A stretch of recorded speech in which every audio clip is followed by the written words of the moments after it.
संसद भवन में संविधान दिवस समारोह का आयोजन हुआ।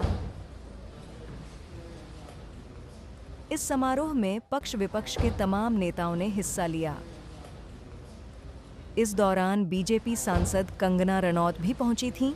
उन्होंने संसद भवन से निकलते हुए ध्वजारोहण पर अपने दिल की बात कही, साथ ही पाकिस्तान पर भी निशाना साधा।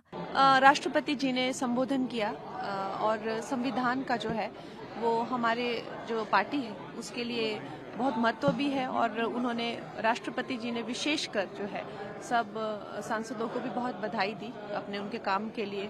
और ये जो संविधान की जो हमारी प्रतिष्ठा है, सम्मान है, गौरव है, उसकी एक तरह से आज एक मनाने का दिवस है। तो हम सारे भारतवासियों को संविधान दिवस की बहुत बहुत शुभकामनाएं देते हैं। मैम, अयोध्या में राम मंदिर बना लेकिन पाकिस्तान बौखला रहा है। जी, कल हमने देखा कि एक सनातन का वाकई में परचम लहराना जिसे कहते हैं वो प्रधानमंत्री जी ने साकार किया।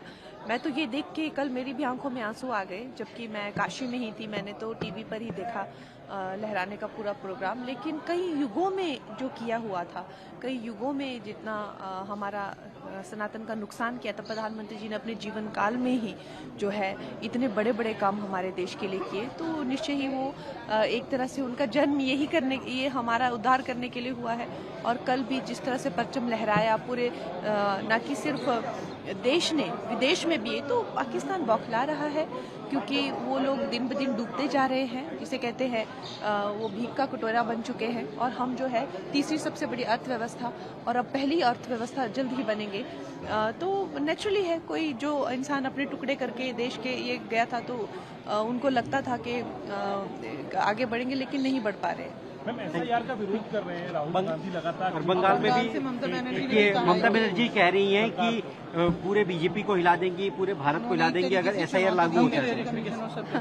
देखिए, ऐसी जो धमकियां हैं इस तरह से, इससे देश नहीं डरने वाला।